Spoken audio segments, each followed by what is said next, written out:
1984 by George Orwell. Part 3, Chapter 2. He was lying on something that felt like a camp bed, except that it was higher off the ground and that he was fixed down in some way that he could not move.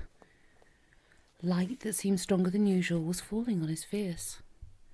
O'Brien was standing at his side, looking down at him intently. At the other side of the room stood a man in a white coat holding a hypodermic syringe. Even after his eyes were open, he took in his surroundings only gradually. He had the impression of swimming up into this room for some quite different world, a sort of underwater world far beneath it. How long he'd been down there he did not know. Since the moment when they arrested him, he had not seen darkness or daylight. Besides, his memories were not continuous. There had been times when consciousness, even the sort of consciousness that one has in sleep, had stopped dead and started again after a blank interval. But whether the intervals were of days or weeks or only seconds, there was no way of knowing. With that first blow to the elbow, the nightmare had started. Later he was to realise that all that then happened was merely a preliminary, a routine interrogation to which nearly all prisoners were subjected. There was a long range of crimes, espionage, sabotage and the like, to which everyone had to confess as a matter of course. The confession was a formality, though the torture was real. How many times he had been beaten, how long the beatings had continued, he could not remember. Always there were 5 or 6 men in black uniforms at him simultaneously. Sometimes it was fists, sometimes it was truncheons, sometimes it was steel rods, sometimes it was boots. There were times when he rolled about the floor as shameless as an animal, writhing his body this way and that in an endless, hopeless effort to dodge the kicks, and simply inviting more and yet more kicks in his ribs, in his belly, on his elbows, on his shins, in his groin, in his testicles, on the bone at the base of his spine. There were times when it went on until the cruel, wicked, unforgivable thing seemed to him not that the guards continued to beat him, but that he could not force himself into losing consciousness. There were times when his nerves so forsook him that he began shouting for mercy even before the beating began, when the mere sight of a fist drawn back for a blow was enough to make him pour forth a confession of real and imaginary crimes. There were other times when he started out with the resolve of confessing nothing, when every word had to be forced out of him between gasps of pain. And there were times when he feebly tried to compromise, when he said to himself, "I will confess, but not yet. I must hold out till the pain becomes unbearable. 3 more kicks, 2 more kicks, and then I will tell them what they want." Sometimes he was beaten until he could hardly stand, then flung like a sack of potatoes onto a stone floor of the cell, left to recuperate for a few hours, and then taken out and beaten again. There were also longer periods of recovery. He remembered them dimly, because they were spent chiefly in sleep or stupor. He remembered a cell with a plank bed, a sort of shelf sticking out from the wall, and a tin wash basin, and meals of hot soup and bread, and sometimes coffee. He remembered a surly barber arriving to scrape his chin and crop his hair, and businesslike, unsympathetic men in white coats feeling his pulse, tapping his reflexes, turning up his eyelids, running harsh fingers over him in search for broken bones, and shooting needles into his arm to make him sleep. The beatings grew less frequent, and became mainly a threat, a horror to which he could be sent back at any moment when his answers were unsatisfactory. His questioners now were not ruffians in black uniforms, but partly intellectuals, little rotund men with quick movements and flashing spectacles, who worked on him in relays over periods which lasted, he thought, he could not be sure, 10 or 12 hours at a stretch. These other questioners saw to it that he was in constant slight pain, but it was not chiefly pain that they relied on. They slapped his face, wrung his ears, pulled his hair and made him stand on one leg, refused to have him leave to urinate, shone glaring lights in his face until his eyes ran with water, but the aim of this was simply to humiliate him and destroy his power of arguing and reasoning. Their real weapon was the merciless questioning that went on, hour after hour, tripping him up, laying traps for him, twisting everything that he said, convicting him at every step of lies and self-contradiction, until he began weeping as much as from shame as from nervous fatigue. Sometimes he would weep 6 times in a single session. Most of the time they screamed abuse at him and threatened at every hesitation to deliver him over to the guards again. But sometimes they would suddenly change their tune, call him comrade, appeal to him in the name of Ingsoc and Big Brother, and ask him sorrowfully whether even now he had not enough loyalty to the party left to make him wish to undo the evil he had done.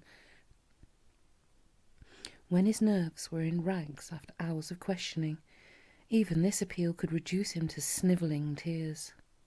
In the end, the nagging voices broke him down more completely than the boots and fists of the guards. He became simply a mouth that uttered, a hand that signed, whatever was demanded of him. His sole concern was to find out what they wanted him to confess, and then confess it quickly, before the bullying started anew. He confessed the assassination of eminent party members, the distribution of seditious pamphlets, embezzlement of public funds, sale of military secrets, sabotage of every kind. He confessed that he had been a spy in the pay of the station government as far back as 1968. He confessed that he was a religious believer, an admirer of capitalism, and a sexual pervert. He confessed that he'd murdered his wife, although he knew, and his questioners must have known, that his wife was still alive. He confessed that for years he'd been in personal touch with Goldstein and had been a member of an underground organisation which had included almost every human being he had ever known. It was easier to confess everything and implicate everybody. Besides, in a sense, it was all true. It was true he'd been an enemy of the party, and in the eyes of the party there was no distinction between the thought and the deed. There were also memories of another kind. They stood out in his mind disconnectedly, like pictures and black notes all around him. He was in a cell, which might have been either dark or light, because he could see nothing except a pair of eyes. Near at hand, some instrument was ticking slowly and regularly. The eyes grew larger and more luminous. Suddenly he floated out of his seat, dived into the eyes, and was swallowed up. He was strapped into a chair, surrounded by dials, under dazzling lights. A man in a white coat was reading the dials. There was a tramp of heavy boots outside. The door clanged open. The wax-faced officer marched in, followed by 2 guards. "Room 101, said the officer. The man in the white coat did not turn round. He did not look at Winston either. He was looking only at the dials. He was rolling down a mighty corridor, a kilometre wide, full of glorious golden light, roaring with laughter and shouting out confessions at the top of his voice. He was confessing everything, even the things he had succeeded in holding back under the torture. He was relating the entire history of his life to an audience who knew it already. With him were the guards, the other questioners, the men in white coats, O'Brien, Julia, Mr. Charrington, all rolling down the corridor together and shouting with laughter. Some dreadful thing which had lain embedded in the future had somehow been skipped over and had not happened. Everything was all right. There was no more pain. The last detail of his life was laid bare, understood and forgiven. He was starting up from the plank bed in the half-certainty that he had heard O'Brien's voice. All through this interrogation, although he'd never seen him, he'd had the feeling that O'Brien was at his elbow, just out of sight. It was O'Brien who was directing everything. It was he who set the guards onto Winston and who prevented them from killing him. It was he who decided when Winston should scream with pain, when he should have a respite, when he should be fed, when he should sleep, when the drugs should be pumped into his arm. It was he who asked the questions and suggested the answers. He was the tormentor, he was the protector, he was the inquisitor, he was the friend. And once, Winston could not remember whether it was in drug sleep or in normal sleep, or even in a moment of wakefulness, a voice murmured in his ear, "Don't worry, Winston. You are in my keeping. For 7 years I have watched over you. Now the turning point has come. I shall save you. I shall make you perfect." He was not sure whether it was O'Brien's voice, but it was the same voice that had said to him, "We shall meet in the place where there is no darkness," in that other dream 7 years ago. He did not remember any ending to this interrogation. There was a period of blackness, and then the cell or room in which he now was had gradually materialised around him. He was almost flat on his back and unable to move. His body was held down at every essential point. Even the back of his head was gripped in some manner. O'Brien was looking down at him gravely and rather sadly. His face, seen from below, looked coarse and worn, with pouches under the eyes and tired lines from nose to chin. He was older than Winston had thought him. He was perhaps 48 or 50. Under his hand there was a dial with a lever on top and fingers running round the face. "I told you," said O'Brien, "that if we met again, it would be here." "Yes," said Winston. Without any warning, except a slight movement of O'Brien's hand, a wave of pain flooded his body. It was a frightening pain, because he couldn't see what was happening, and he had the feeling that some mortal injury was being done to him. He did not know whether the thing was really happening or whether the effect was electrically produced, but his body was being wrenched out of shape. The joints were being slowly torn apart. Although the pain had brought the sweat out on his forehead, the worst of all was the fear that his backbone was about to snap. He set his teeth and breathed hard through his nose, trying to keep silent as long as possible. "You are afraid," said O'Brien, watching his face, "that in another moment something is going to break. Your especial fear is that it will be your backbone. You have a vivid mental picture of the vertebrae snapping apart and the spinal fluid dripping out of them. That is what you are thinking, is it not, Winston?" Winston didn't answer. O'Brien drew back the lever on the dial. The wave of pain receded almost as quickly as it had come. "That was 40, said O'Brien. "You can see that the numbers on this dial run up to 100.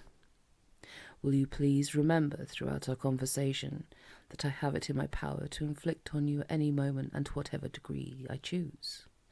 If you tell me any lies or attempt to prevaricate in any way, or even fall below your usual level of intelligence, you will cry out with pain instantly.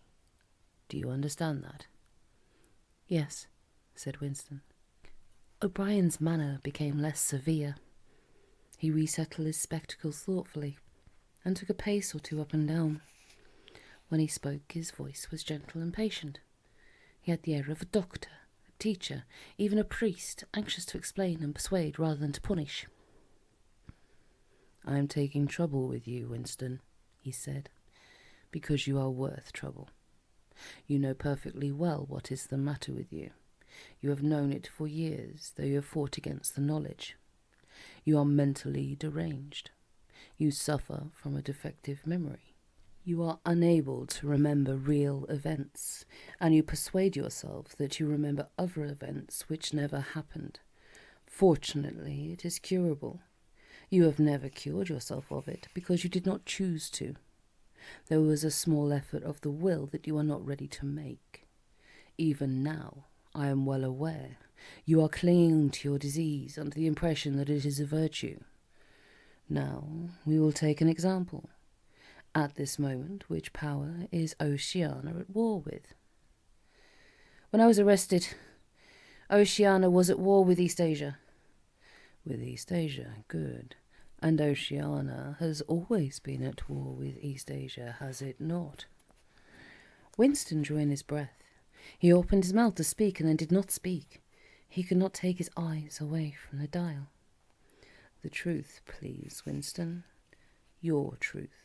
Tell me what you think you remember." "I remember that until only a week before I was arrested, we were not at war with East Asia at all. We were in alliance with them. The war was against Eurasia. That had lasted for 4 years before that." O'Brien stopped him with a movement of the hand. "Another example," he said. "Some years ago you had a very serious delusion indeed. You believed that 3 men, 3 one-time party members named Jones, Aronson and Rutherford, men who were executed for treachery and sabotage after making the fullest possible confession, were not guilty of the crimes they were charged with. You believed that you had seen unmistakable documentary evidence proving that their confessions were false. There was a certain photograph about which you had a hallucination. You believed that you actually held it in your hands. It was a photograph, something like this." An oblong slip of newspaper had appeared between O'Brien's fingers. For perhaps 5 seconds it was within the angle of Winston's vision. It was a photograph, and there was no question of its identity. It was the photograph. It was another copy of the photograph of Jones, Aronson and Rutherford at the party function in New York, which he had chanced upon 11 years ago and promptly destroyed.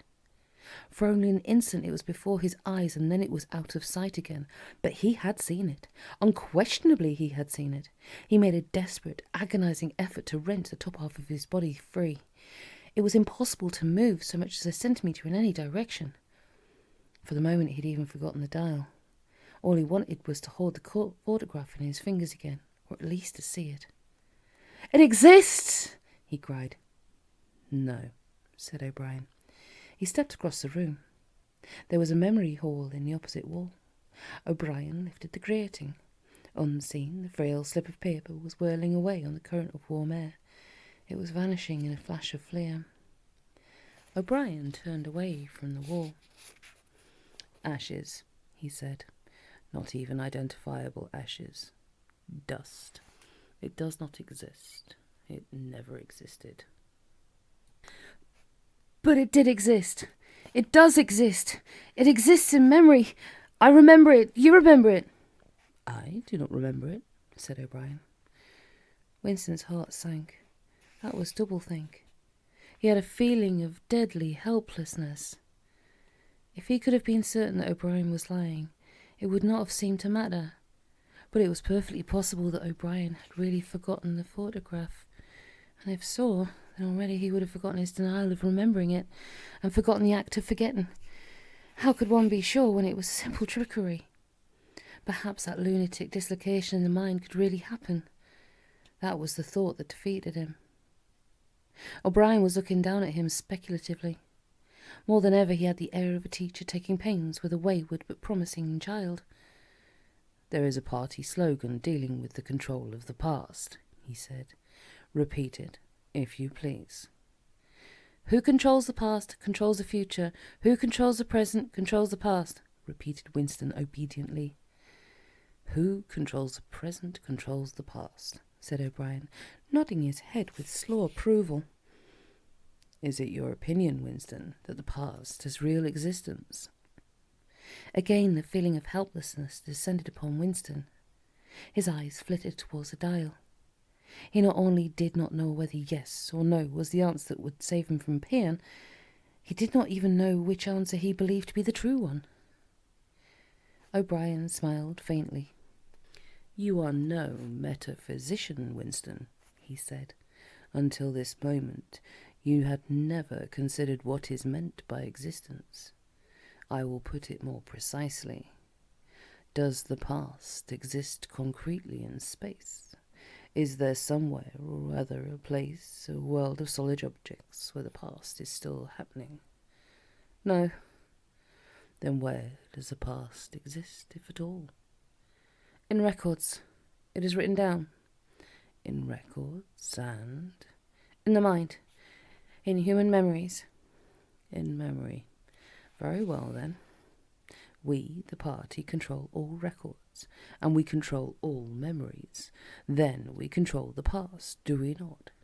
"But how can you stop people remembering things?"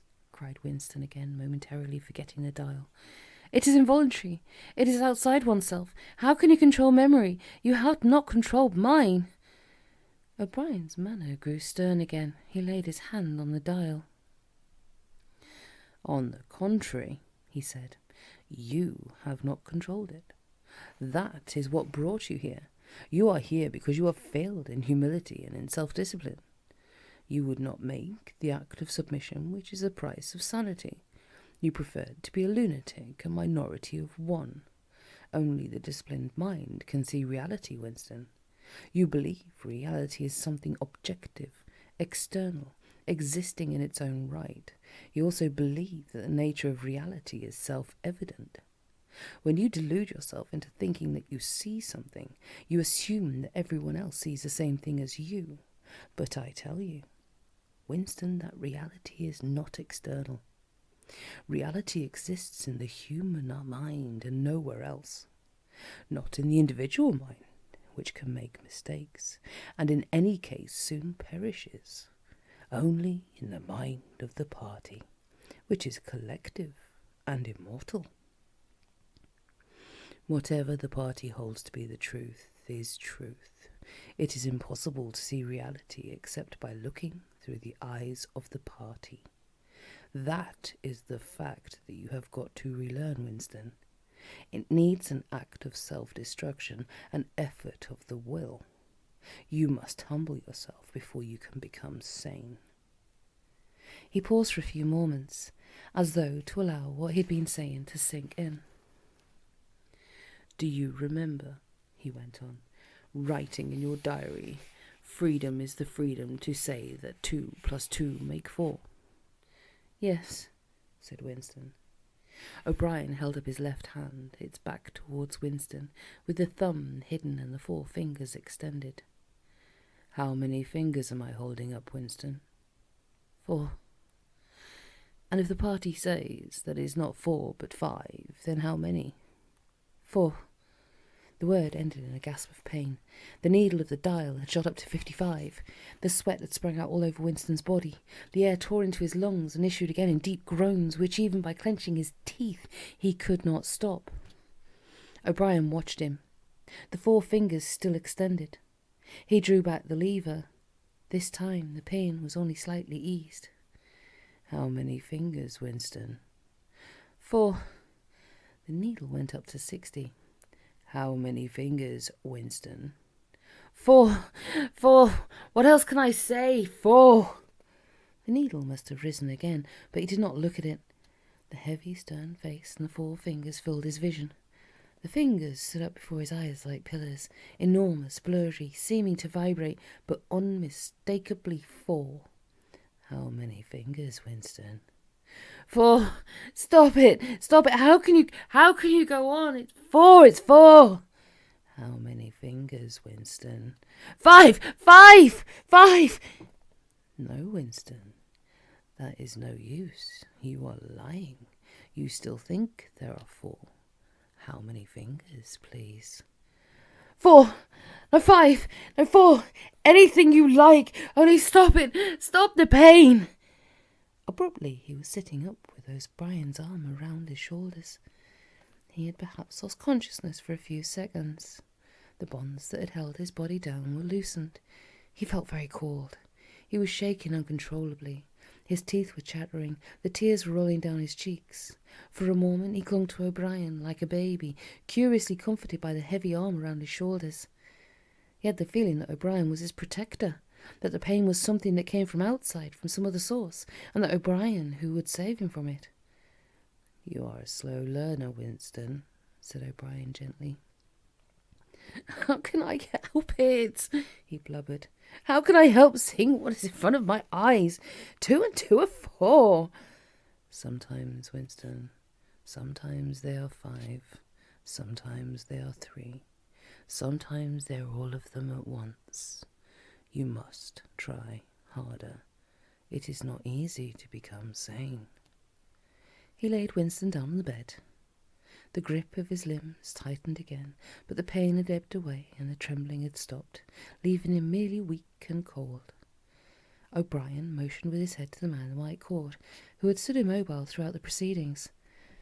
The man in the white coat bent down and looked closely into Winston's eyes, felt his pulse, laid near against his chest, tapped here and there, and he nodded to O'Brien.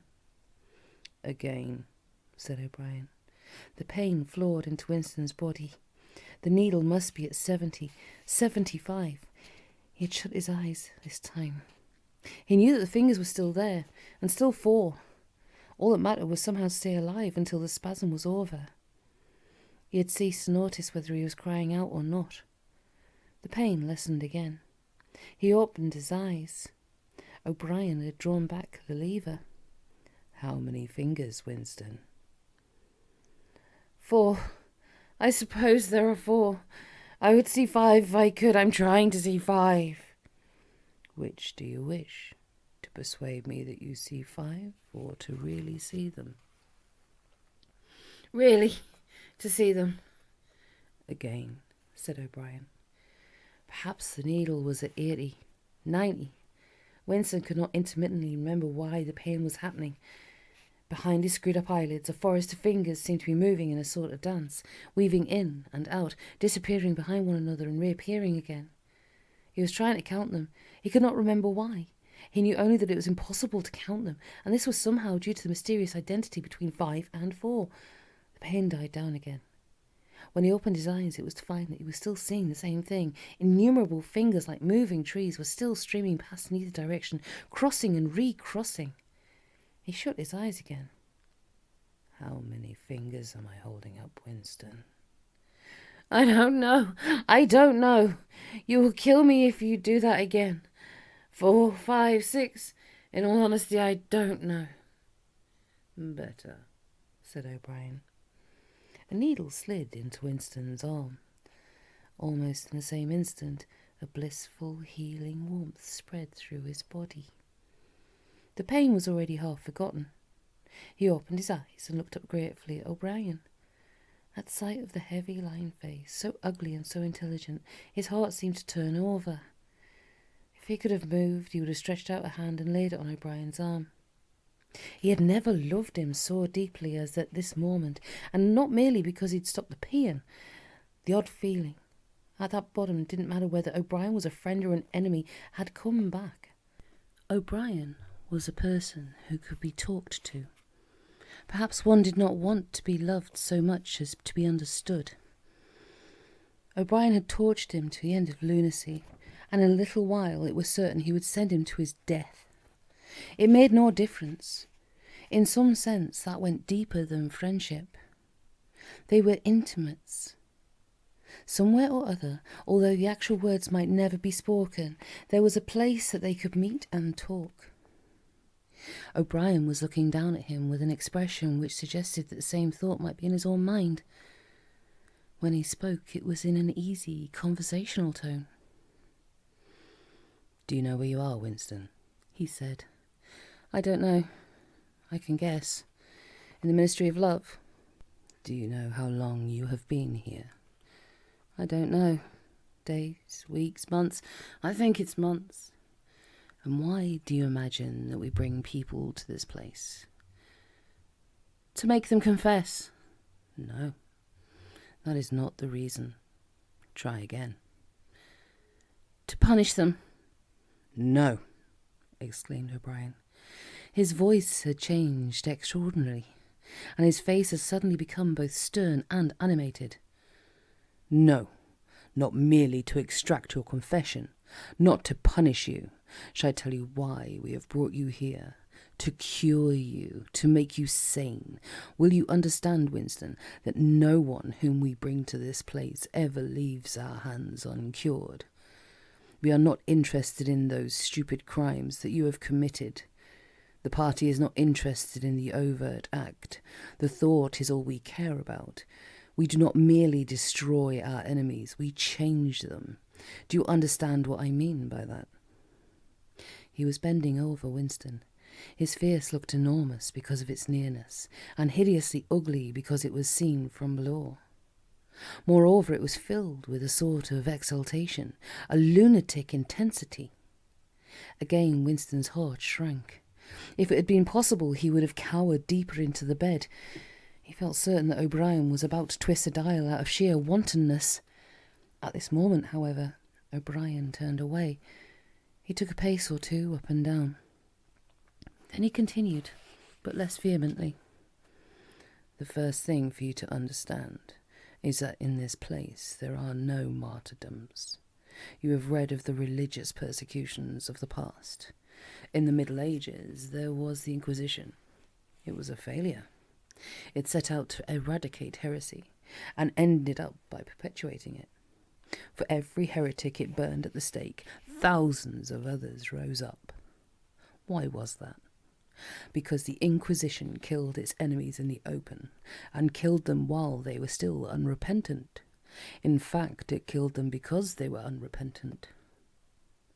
Men were dying because they could not abandon their true beliefs. Naturally, all the glory belonged to the victim, and all the shame to the inquisitor who burned him.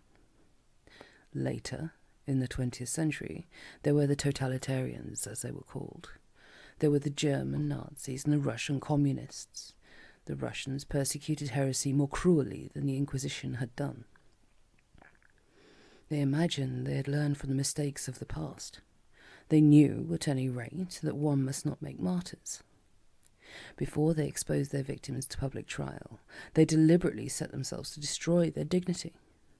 They wore them down by torture and solitude until they were despicable, clinging wretches, confessing whatever was put into their mouths, covering themselves with abuse, accusing and sheltering behind one another, whimpering for mercy. And yet, after only a few years, the same thing happened over again. The dead men had become martyrs, and their degradation was forgotten. Once again, why was it? In the first place, because the confessions that they had made were obviously extorted and untrue. We do not make mistakes of that kind. All the confessions that are uttered here are true. We make them true. And above all, we do not allow the dead to rise up against us. You must stop imagining that posterity will vindicate you, Winston. Posterity will never hear of you. You will be lifted clear out of the stream of history. We shall turn you into gas and pour you into the stratosphere. Nothing will remain of you. Not a name in a register. Not a memory in a living brain. You will be annihilated in the past as well as in the future. You will never have existed. Then why bother torture me? Thought Winston, with a momentary bitterness. O'Brien checked his step as though Winston had uttered the thought aloud. His large, ugly face came nearer, with the eyes a little narrowed. You are thinking, he said, that since we intend to destroy you utterly, so that nothing that you say or do can make the smallest difference, in that case, why do we go to the trouble of interrogating you first? That is what you were thinking, was it not? Yes, said Winston. O'Brien smiled slightly. You are a flaw in the pattern, Winston. You are a stain that must be wiped out. Did I not tell you just now that we are different from the persecutors of the past? We are not content with negative obedience, nor even with the most abject submission. When finally you surrender to us, it must be of your own free will. We do not destroy the heretic because he resists us. So long as he resists us, we never destroy him. We convert him. We capture his inner mind. We reshape him. We burn all evil and all illusion out of him. We bring him over to our side, not in appearance, but genuinely, heart and soul. We make him one of ourselves before we kill him. It is intolerable to us that an erroneous thought should exist anywhere in the world, however secret and powerless it may be. Even in the instance of death, we cannot permit any deviation. In the old days, the heretic walked to the stake still a heretic, proclaiming his heresy, exulting in it. Even the victim of the Russian purges could carry rebellion locked up in his skull as he walked down the passage, waiting for the bullet. But we make the brain perfect before we blow it out. The command of the old despotisms was, "Thou shalt not." The command of the totalitarians was, "Thou shalt." Our command is, "Thou art." No one whom we bring to this place ever stands out against us. Everyone is washed clean. Even those 3 miserable traitors in whose innocence you once believed, Jones, Aronson, and Rutherford. In the end, we broke them down. I took part in their interrogation myself. I saw them gradually worn down, whimpering, grovelling, weeping, and in the end it was not with pain or fear, only with penitence. By the time we had finished with them, they were only the shells of men. There was nothing left in them except sorrow for what they had done and love of Big Brother. It was touching to see how they loved him. They begged to be shot quickly so they could die where their minds were still clean. His voice had grown almost dreamy. The exultation, the lunatic enthusiasm was still in his face. He is not pretending, thought Winston. He is not a hypocrite. He believes every word he says. What most oppressed him was the consciousness of his own intellectual inferiority. He watched the heavy yet graceful form strolling to and fro, in and out of the range of his vision. O'Brien was a being in all ways larger than himself.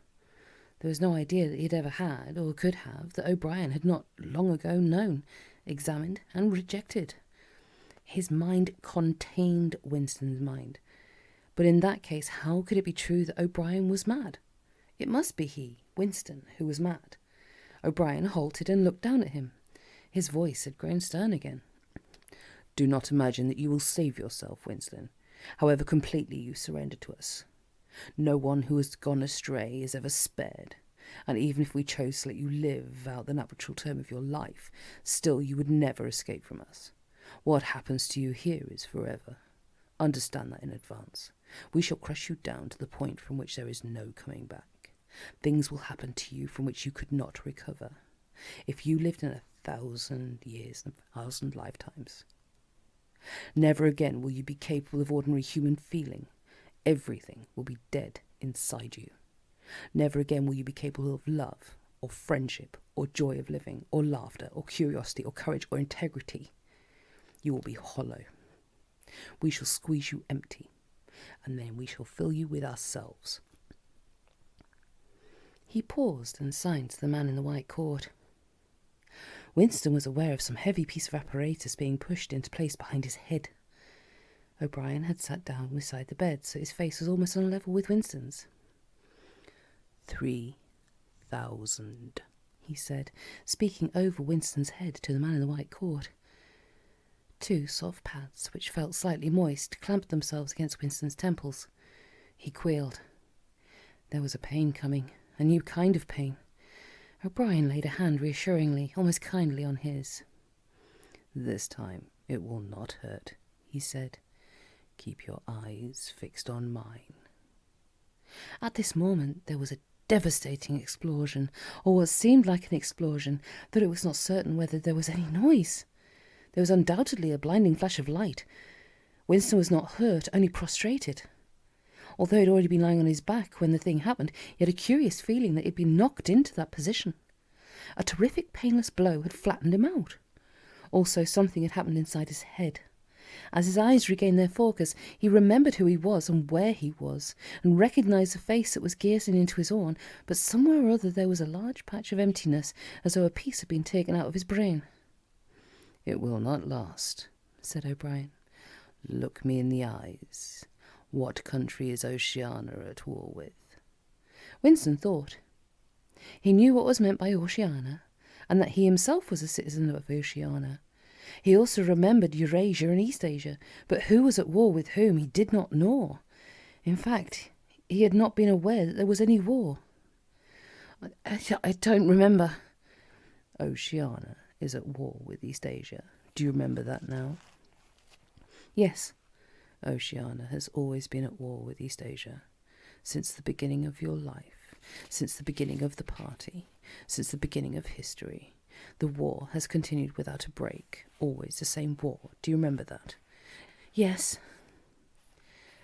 11 years ago, you created a legend about 3 men who had been condemned to death for treachery. You pretended that you had seen a piece of paper which proved them innocent. No such piece of paper ever existed. You invented it, and later you grew to believe in it. You remember now the very moment at which you first invented it. Do you remember that?"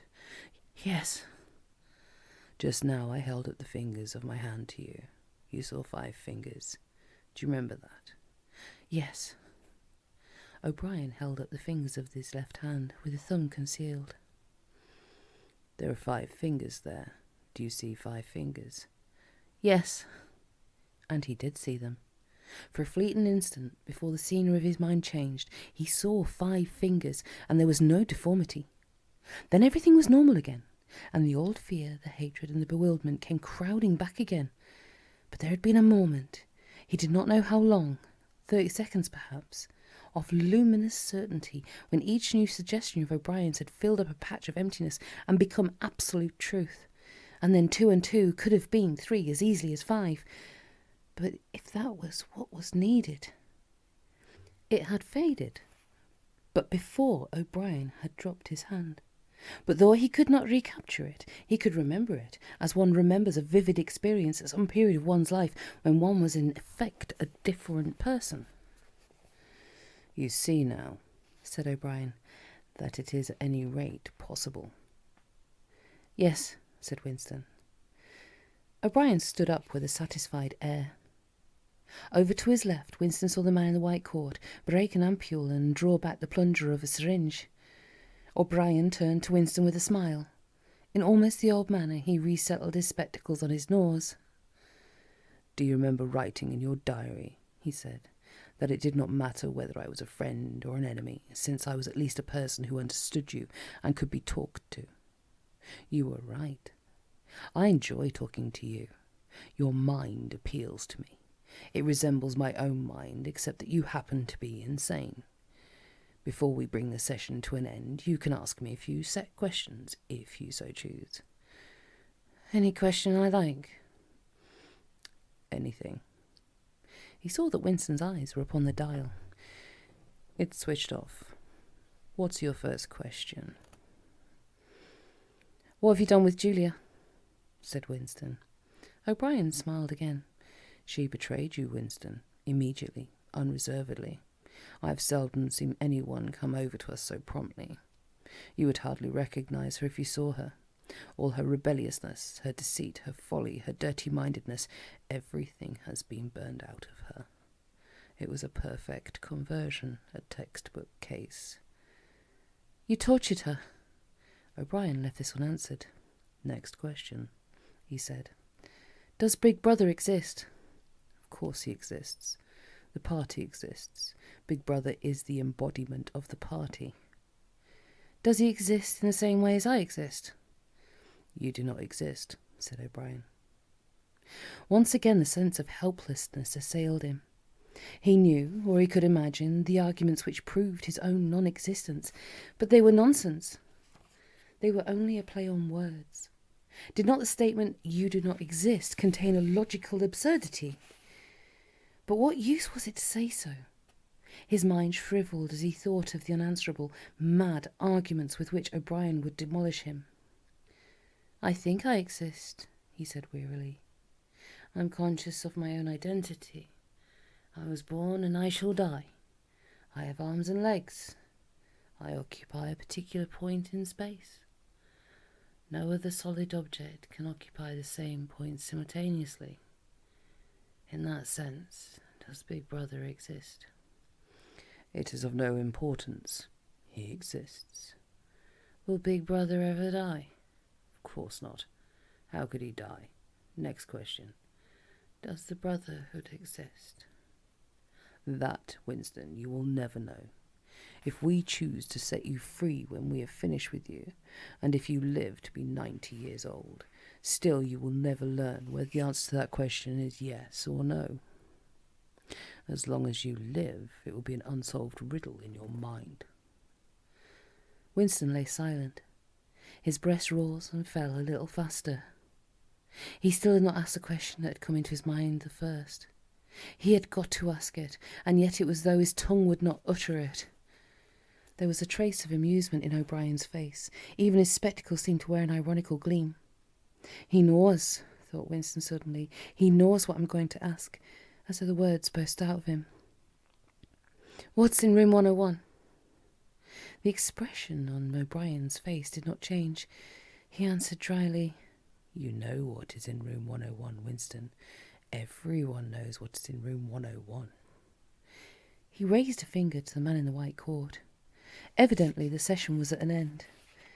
A needle jerked into Winston's arm, and he sank almost immediately into a deep, deep sleep.